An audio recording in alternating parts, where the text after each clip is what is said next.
la France. Ça va du Pays de la Loire, la région PACA, ça va aussi en Alsace, on en a 2 en Suisse, 3 au Luxembourg et 2 en Belgique. Donc voilà, en un an, on a eu un très très gros développement à travers toute l'Europe et à travers aussi la France en elle-même.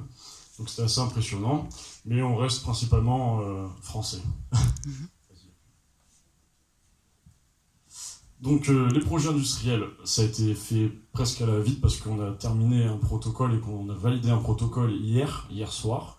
On fabrique du carburant à partir d'un protocole vert, c'est-à-dire bio. C'est pas un biocarburant, hein, ça reste un vrai carburant, ça reste du diesel et du sans-plomb, mais la façon de raffiner le pétrole est verte.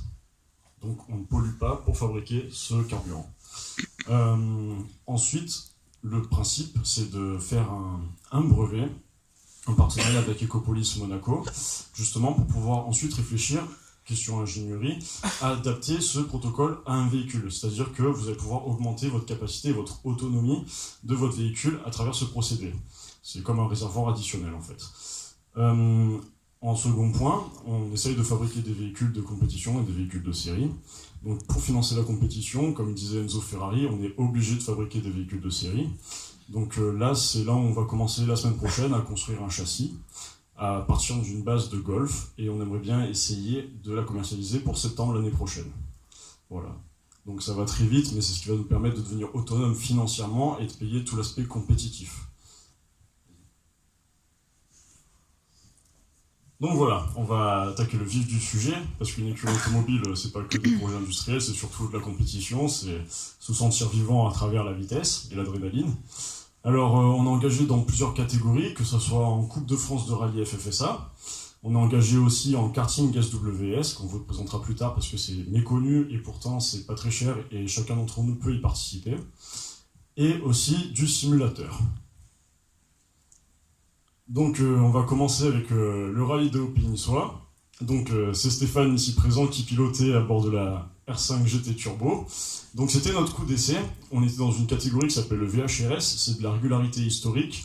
Mais nous, le principe, c'était pas de faire un résultat dedans, c'était de voir si la mécanique et l'équipage pouvaient tenir. La copilote étant Floriane Rossi. Tout s'est bien passé, jusqu'à l'arrivée, devant le podium. Donc la position n'est pas à retenir, c'était vraiment, nous on a poussé dans les tours, et on a poussé la mécanique au maximum pour voir si elle tenait.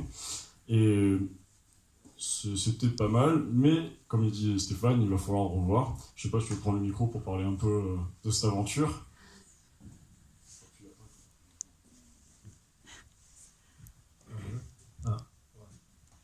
Donc en gros, comme il a dit Tristan, c'était un coup d'essai pour voir ce qu'il fallait fiabiliser sur la voiture, parce que la voiture a été achetée quelques mois auparavant. Bon, moi, c'est pas mon premier coup d'essai en rallye. J'ai couru pendant 2 ans, il y a 3 ans auparavant, j'ai dû vendre ma voiture pour pouvoir acheter un immobilier, une maison. Et du coup, mon travail étant changé, j'ai pu me permettre de reprendre le rallye. Et du coup, là, le Haut-Pays a servi de test à la voiture que je venais d'acheter pour voir les évolutions que j'avais à faire au niveau de la voiture. Donc en gros, fin du rallye, le résultat, c'est qu'il faut que je reprenne de A à Z la voiture. Des bonnes pièces, mais très mal montées, donc pas mal de travail en perspective et de budget. Ouais, bon, après on s'est bien amusé quand même. Hein. Et, après, bien sûr, la vitesse était au rendez-vous. Ouais, c'était cool. Donc voilà, donc vous l'aurez compris aussi, le rallye ça demande énormément d'engagement financier d'une part, mais surtout temporel. On ne regarde pas les heures sur lesquelles on travaille parce qu'on peut faire jusqu'à 128 heures par semaine pour préparer une voiture. Hein. On n'hésite pas à faire des nuits blanches. D'ailleurs, Florian, tu peux passer à la diapo suivante. Je pense que Florian pourra vous l'expliquer parce que la semaine dernière, nous sommes allés faire le rallye de Grasse. Donc ça fait rire certains au départ parce qu'on était la seule voiture de notre catégorie en LTRS. Le LTRS c'est quoi? C'est de la régularité avec des voitures modernes. Donc c'est-à-dire que n'importe qui avec une voiture récente qui ressemble un peu à une voiture de rallye peut s'y inscrire. Le but du jeu, comme en VHRS, marquer le moins de points possible et être le plus régulier possible en respectant une moyenne. Nous on a essayé de jouer le jeu. Malheureusement il y a eu un petit hic sur le règlement, c'est qu'on s'est pris 8000 points de pénalité, parce que devant nous, il y avait les historiques, et eux avaient des changements de moyenne sur le parcours, et pas nous. Donc du coup, ça nous a pénalisé. Comme on était seul, le but du jeu c'était de rentrer à la maison pour gagner le rallye, ça a été fait.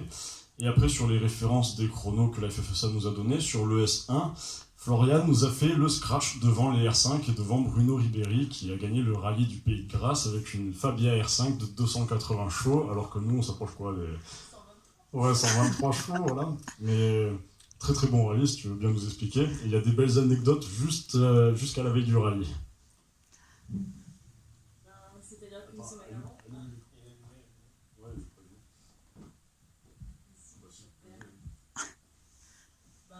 Ça va pas. Mais je veux pas parler. Alors en fait, une semaine avant, j'étais en vacances. On s'est dit, bon, maintenant, il faudrait préparer la voiture. Donc on a eu le rallye, c'était vendredi qu'il fallait commencer. Le jeudi, on avait la reconnaissance.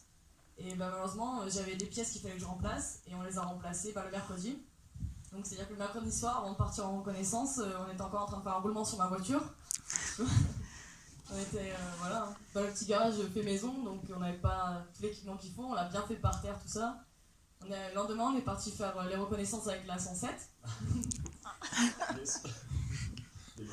Ouais. Et en rentrant, on s'est rattaqué à la voiture, on a posé les papiers le soir même. Donc c'était assez compliqué. Parce que bon, la voiture n'était pas du tout adaptée pour ça, donc on a dû aller à Wildom chercher plein de barres et faire maison pour poser les baquets dessus. Et puis on s'est dit, bon bah allez, maintenant c'est bon, voilà. Il est minuit, faut qu'on aille se coucher. Non mais viens, on va essayer la voiture quand même, j'ai jamais roulé dans des baquets, bon allez viens, on y va. Bon bah on part sur la tubi, et puis là, la petite durée de refroidissement qui saute, plus de liquide dans la voiture, un endroit où on avait à peine du réseau. Et puis là, il y a des amis à Tristan qui sont venus nous aider, donc c'était génial. Et puis le lendemain, on est reparti, c'est parti sur la Grasse. On savait même pas, on n'avait pas de casque pour parler entre nous, donc en fait il a juste crié dans la voiture pour pouvoir me dire les notes quoi. J'ai perdu toute ma voix. Mais surtout le gros point d'interrogation, c'est qu'au départ d'un rallye, il y a des vérifications administratives. Bon ça, c'est pas bien compliqué parce qu'il suffit de suivre un protocole et on a tous les papiers. Par contre, il y a les vérifications techniques. Alors pour les modernes, c'est plus simple, même si c'est les voitures qui se mettent le plus en danger, parce qu'il y a toute une fiche d'homologation de la Fédération internationale de l'automobile à suivre. Sauf que pour nous, c'est un peu... on ne sait pas trop comment. Il y a une feuille et on dit que la voiture doit être aux normes de la sécurité routière, mais ressembler à une voiture de rallye. Donc qu'est-ce que ça veut dire ? Donc nous, on a fait, comme elle a dit Florian, un montage fait maison, sans souder, qu'avec des vis et des barres d'alu pour poser les baquets. On a entièrement vidé la voiture, on a essayé d'équiper de nouvelles jantes, etc.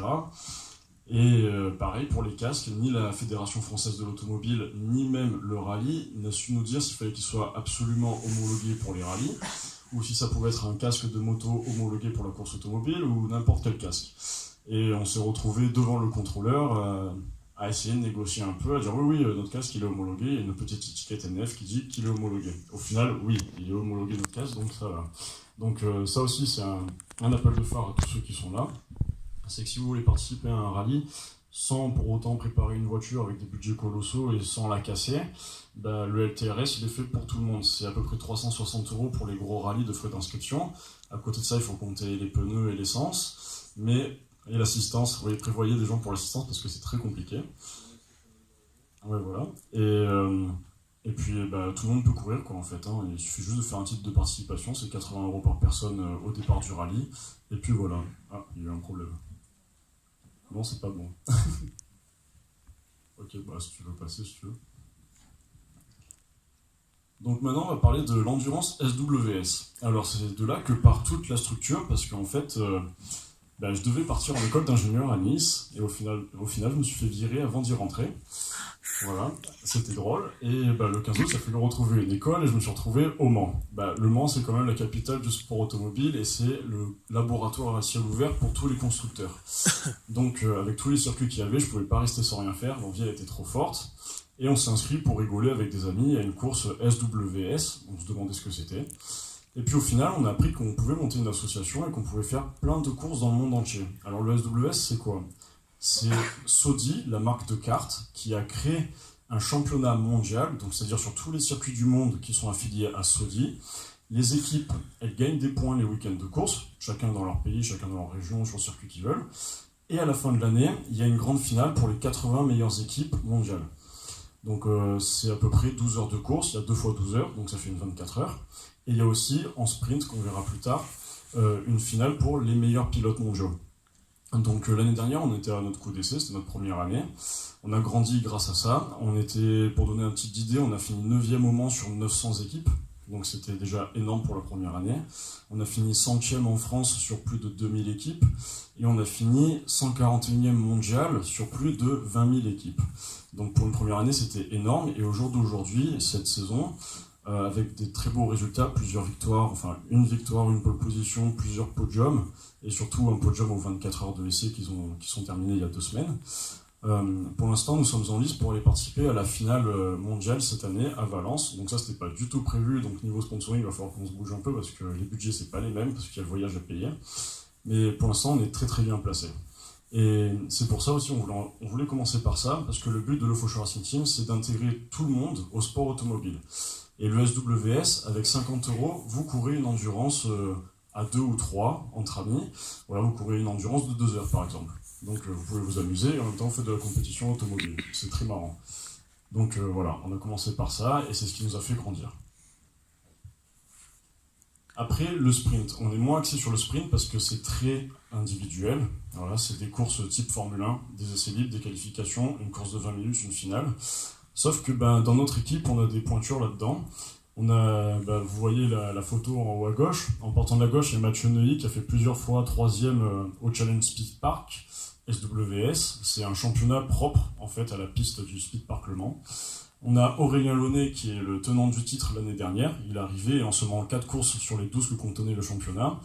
Et il a eu le titre de champion du monde Speed Park SWS. Et à côté, il y a Jimmy Abrivard qui, lui, est vice-champion du monde en SWS Endurance et SWS Sprint. Donc lui, c'est une grosse pointure et c'est un atout avec nous. Bon, il n'est pas 100% dans notre équipe parce qu'il a été recruté par Kart & James, c'est une association qui est très très grande au sein du karting. Et pour les grosses courses de kart, on le laisse partir avec eux parce que c'est normal de le faire progresser et de lui donner de la médiatisation supplémentaire que nous, on n'a pas encore. Par contre, pour tout ce qui est petites courses, tout ce qui est simulateur, tout ce qui est conseil de pilotage, il est là pour nous, donc ça fait un gros point. Voilà. Et là, vous pouvez voir Aurélien en bas à droite, vous voyez qu'il fait pas semblant, parce que au Speed Park, par exemple, il arrête pas de sauter sur chaque boss, alors voilà, il s'envole. Ensuite, le simulateur. On a intégré le simulateur au sein de l'Eufaucheur Racing Team, donc c'est Jimmy qui nous le prête, Jimmy Abrivard, parce que pour plusieurs choses. Premièrement, c'est un atout pour apprendre les techniques de pilotage. On a un logiciel qui s'appelle Air Factor, que la plupart des écuries en endurance professionnelles qui font les 24 heures du Mans Proto ou les écuries comme Chevrolet ont. C'est un logiciel pas cher, il coûte 15 €. Par contre, le matériel, voilà, ça coûte 3000 €. Donc, c'est pas donné à tout le monde, mais pour un simulateur, on s'en sort plutôt pas mal. Et vous avez, bon, pas des beaux graphismes, mais vous avez un ressenti au niveau pilotage qui est très très proche du réel, c'est vraiment très fin. Et pour les ingénieurs comme moi qui fais une formation d'ingénieur, on peut toucher à tous les réglages de la voiture. Ça va de la pression du pneu, à la quantité d'essence au millilitre près, ça peut aller sur n'importe quoi, les appuis aérodynamisme, l'étalonnage de boîte, ça peut aller n'importe où. Donc c'est très intéressant, on en apprend de partout, que ce soit au niveau pilotage ou que ce soit au niveau aussi de la mécanique voiture. En plus de ça, le simulateur, ça nous permet de courir dans le monde entier sans bouger de la maison et à moindre coût. Donc par exemple, là, Jimmy, en ce moment, il est classé 8e au championnat de France FFS-CA, désolé, c'est la Fédération Française de Simulateurs de Course Automobile. Il est 8e en Clio Cup, donc mercredi prochain, il court encore. On va essayer de monter un peu dans le classement. Et on fait aussi les championnats du monde d'endurance et les championnats d'Europe. Donc on s'est retrouvé par exemple à courir en Australie alors que on est resté à la maison, quoi. Donc c'est plutôt sympathique et c'est très médiatisé parce que comme ça coûte pas cher, en fait sur YouTube ça passe en direct et on monte sur des courses qui a plus de 20 000 vues ou 30 000. On est même monté jusqu'à 200 000 à un moment donné de spectateurs en même temps. Donc pour nos médias, pour nos sponsors, pardon, c'est une médiatisation gratuite que nous on fait, mais qui a un gros poids. C'est pas à négliger en fait le simulateur. On peut penser que oui, mais en fait pas du tout. Donc voilà, vous voyez, en plus on a toutes les voitures à nos couleurs, que ce soit les véhicules d'entraînement ou les véhicules de compétition, donc en plus ça fait plaisir à tout le monde. Alors, les engagements humanitaires, ça c'est le plus gros point. Parce qu'en fait, quand on est dans une phase de développement, il faut qu'on se fasse connaître. On ne parlera pas de notoriété parce que notoriété ça fait un peu trop chauvin, enfin je sais pas comment dire. on parle plutôt de belles images. Donc on s'est engagé à l'Europred 2019 et au 4L Trophy 2020. Bon, le 4L Trophy, on est encore en train de monter le dossier, on est encore en train de monter le projet, mais on sait que ça va se faire avec du travail. Donc l'Europred, c'est quoi? L'Europred, à la base, il faut acheminer 70 kg de matériel scolaire dans des écoles défavorisées en Europe, que ce soit en Bulgarie, Hongrie ou Roumanie. Sauf que nous, on a décidé de casser les codes cette année parce que, en fait, le matériel scolaire, comme on discutait avec un monsieur, à part écrire des souvenirs sur des feuilles blanches, les enfants, ils en font pas grand-chose. Et il y a des pays, en fait, où l'aspect scolaire passe au second plan par rapport à l'aspect santé. Donc nous, cette année, on a décidé de casser les codes et d'acheminer 70 kg de matériel sanitaire, justement, pour les aider à aller à l'école. Parce que, il y a des pays où, malheureusement, l'hygiène, c'est pas la même qu'ici, il faut s'en rendre compte. Et même en Europe. Et du coup, on s'est lancé là-dedans. Donc l'Europred, c'est marrant parce que du coup, c'est 10-12 000 km en Peugeot 205. Voilà. Donc là, depuis décembre, on n'arrête pas de préparer tous les soirs la voiture. On l'a fait complètement à neuf. Et il y a 22 pays à traverser en seulement 23 jours. Ça fait des spéciales d'environ 400 km par jour. On passe à travers 200 sites classés UNESCO. Et du coup, il y a moyen de se faire plaisir tout en même temps faire quelque chose de bien pour les enfants, quoi. Donc vous voyez la carte, on va partir de La Roche-sur-Yon, la première étape elle se terminera à Vienne, au péage de Vienne. Ensuite on va attaquer les grands cols en Suisse. Là ça va être un peu plus compliqué parce que d'après les équipages de l'année dernière, il y en a qui ne savent pas très bien rouler avec le frein moteur et les freins surchauffent de tous les véhicules. Donc je pense qu'avec les 70 kg ça va être compliqué, plus 3 personnes. Ensuite on va faire un petit détour en Italie où ce sera plus calme, on va aller à Vérone et à Venise. Avant d'attaquer l'Autriche. Alors là, l'Autriche, par contre, l'étape est très courte, elle fait moins de 400 km, mais on n'a pas moins de 12 cols à franchir. Donc la mécanique, il faut qu'elle soit extrêmement fiable, parce que sinon, on peut finir tout en bas, quoi. Et puis après, vous voyez, on fait toute la redescente jusqu'en Grèce, jusqu'à Athènes. Voilà, et après, on remonte dans l'est de l'Europe, le Caucase, etc. Et cette année, c'est en Roumanie qu'on va distribuer le matériel sanitaire, et pour les autres, le matériel scolaire, dans une toute petite école qui accueille 2000 enfants. Voilà, elle est toute petite par rapport aux autres à côté, mais ils n'ont ni le matériel scolaire adéquat pour développer la scolarité des enfants, et la plupart n'ont pas de maison, ils dorment dehors. C'est pour ça que nous, on s'est penché sur l'aspect sanitaire du projet. C'est selon quelle place, c'est seulement 23 jours, ça? Ouais. Oui. Ah ouais, quand même. Combien de kilomètres par jour? Combien de kilomètres? 400 en moyenne, mais on a la première étape qui fait 700 km. Et après, on a les plus petites, elles font 180 km. Et on a une pause en Roumanie de 2 jours. On va rester 2 jours au même endroit. Et le but du jeu, en fait, c'est qu'on nous lâche à La Roche-sur-Yon. On nous dit, voilà, l'adresse pour arriver à Vienne, c'est cette adresse-là. Vous avez une boussole, une carte, démerdez-vous. Débrouillez. Voilà. Donc, il y a aussi une course d'orientation dedans. Mais c'est pas une course, c'est vraiment un raid d'aventure. Oui. On part à 280 équipages de 3 personnes. Donc, c'est gros sans être trop gros. Et puis il y a une assistance derrière qui nous suit quand même. Mais bon, ils peuvent pas faire tout le monde. Par exemple, l'année dernière, on rigolait avec des amis parce que sur le départ à La Roche-sur-Yon, il y en a qui se sont retrouvés à Brest 4 heures plus tard, quoi. Ah mince. Donc quand ils ont vu la mer, ils ont su que c'était pas Vienne. C'est ça. Hein? Ah oui, oui, j'avais oublié ça. Arrivé à Athènes, on dort sur le circuit international d'Athènes. Et l'organisation m'a demandé de faire une démonstration avec la 205 sur le circuit en amenant des enfants. Donc sans rouler trop vite non plus pour pas casser la voiture ni faire peur aux enfants. Mais voilà, c'est comme on est une écurie, ça fait mettre des étoiles dans les yeux à tous les enfants. Moi le premier quand j'étais petit et que je voyais le rallye, j'étais tout fou.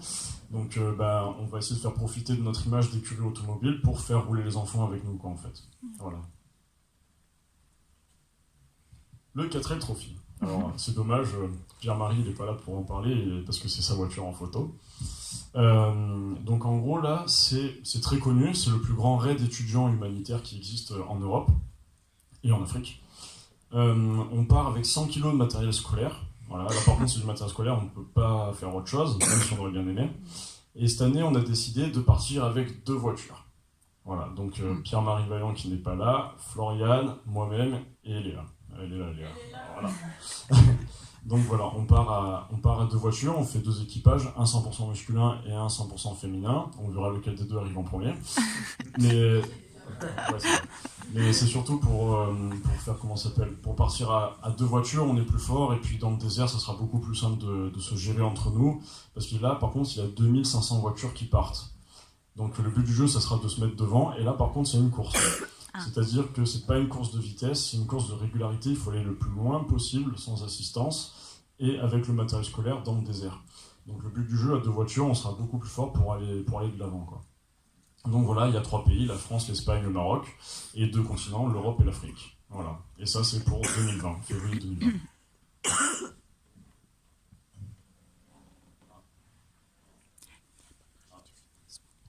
Il joue du direct.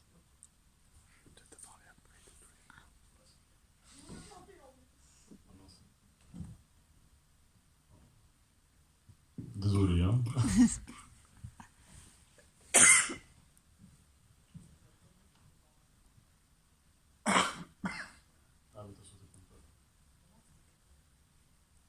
Bon, en fait, non, on n'a pas sauté plein de pages. Donc, maintenant, on va vous présenter un peu les structures qui nous suivent dans ce projet, sachant qu'on vient de signer un nouveau sponsor, LSDH, à Orléans. Ils vont nous donner une pochette d'un peu plus de 1 000 € pour faire tous nos projets humanitaires et sportifs. Donc, tout a commencé avec surtout SLGP et France Racing, voilà, parce que, au commencement, il y a l'idée principale de cette structure, c'est de participer aux 24 heures du Mans avec ses propres voitures.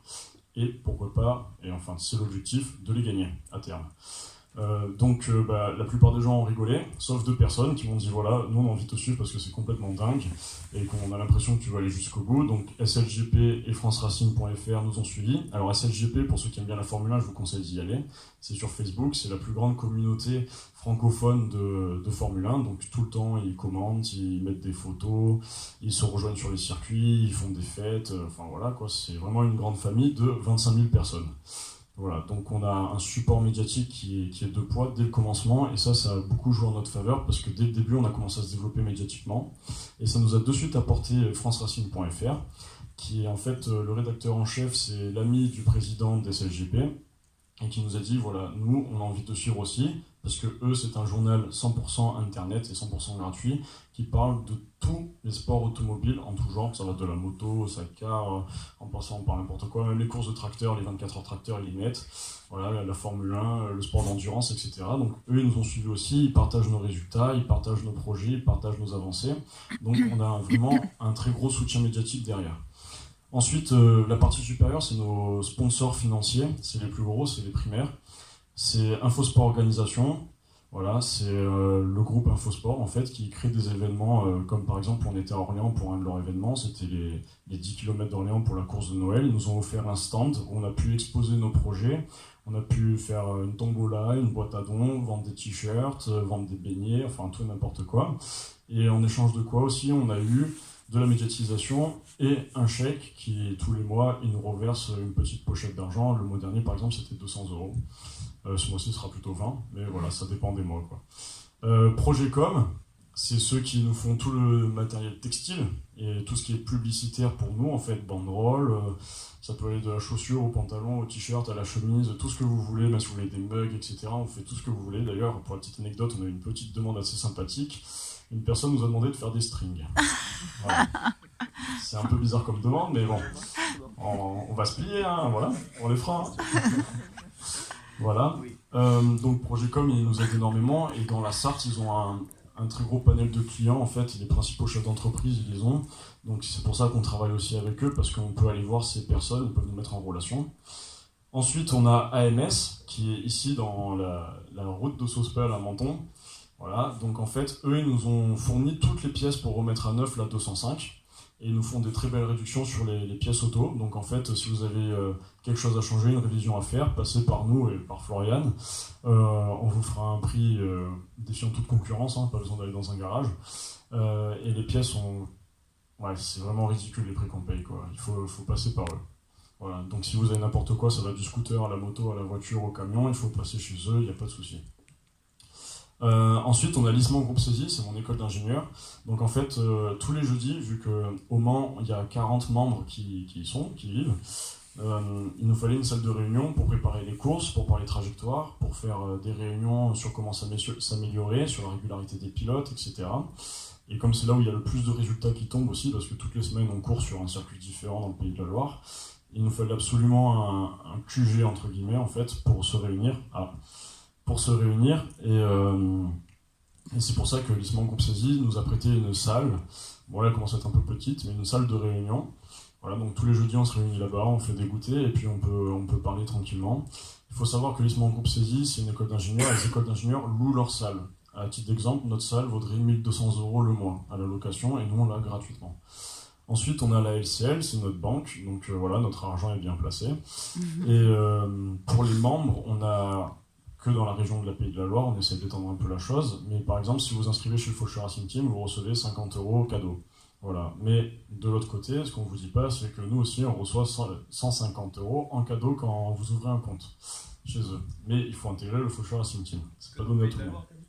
Dans le Pays de la Loire ? Oui, pour l'instant, oui. Si tu veux monter, François. Ensuite, c'est des partenaires, des petits partenaires, donc ils nous font confiance pour transmettre leur image. Donc on a l'association Jules Bianchi, le regretté pilote français qui s'est tué en Formule 1 au Grand Prix de Suzuka. Jules, on a eu l'occasion d'échanger quelques coups de volant au circuit de Brignoles, et sa sœur nous a fait confiance pour transmettre son image. C'est une association qui essaye d'amener un peu de joie de vivre dans les hôpitaux pour les enfants, et aussi pour amener les jeunes pilotes à faire de la compétition automobile. Voilà, et si vous voulez, ils ont ouvert leur première boutique à Brignoles, voilà, une très belle boutique où ils vendent du vin, des vêtements et tout à l'effigie de Jules Bianchi. On a Aaron Davis, bon malheureusement c'est un monégasque qui n'est pas là, il est au Portugal, en fait c'est un agent joueur de foot. Et lui, comme il vient de créer sa boîte, le but du jeu c'était que nous, avec déjà notre petite image, on arrive à lui donner un peu plus de public, et lui en échange l'année prochaine nous reverse un peu d'argent. Voilà, c'est son commencement, ça fait 4 mois qu'il existe, donc on commence doucement. Mais visiblement, ça a l'air de bien se passer pour lui, on lui rapporte pas mal de clients, donc je pense que ça devrait aller. Ensuite, on a Monsieur Perfettini d'AXA France. Alors, lui, c'est notre assureur. Il nous conseille comment placer notre argent pour quelle assurance et quel événement. Donc, si ce soir on est là, c'est aussi grâce à lui, parce qu'on a eu une RC associative à des prix complètement dérisoires. 5 €, voilà. Pour la saison, c'est plutôt pas mal. Bon, en échange de quoi, moi j'ai dû ouvrir un petit contrat, mais voilà, on en parlera pas. Et Fight vs Cancer, c'était mon association, c'est toujours mon association de lutte contre les cancers pédiatriques, donc je veux pas l'oublier parce que j'aimerais bien me battre contre les cancers pédiatriques, les cancers des enfants. Sauf qu'avec les études et le Faucheur Racing Team, ça prend plus de temps, donc j'ai beaucoup moins de temps à m'y consacrer. Mais c'est quelque chose que je mets pas entre parenthèses, que je reprendrai plus tard. Le Faucheur Racing Team, en fait, il faut comprendre que j'ai envie d'en faire mon métier. Voilà. La construction de voitures et de nouveaux procédés pour fabriquer de l'essence ou de nouvelles technologies, pour moi, c'est mon futur métier. Donc dès que tout ça se mettra en route correctement, je pourrai reprendre tranquillement mon association afin de faire de plus belles choses. Voilà. Donc du coup, maintenant, on peut passer à un petit jeu, parce qu'on est entre nous, alors si vous avez des questions, il ne faut vraiment pas hésiter.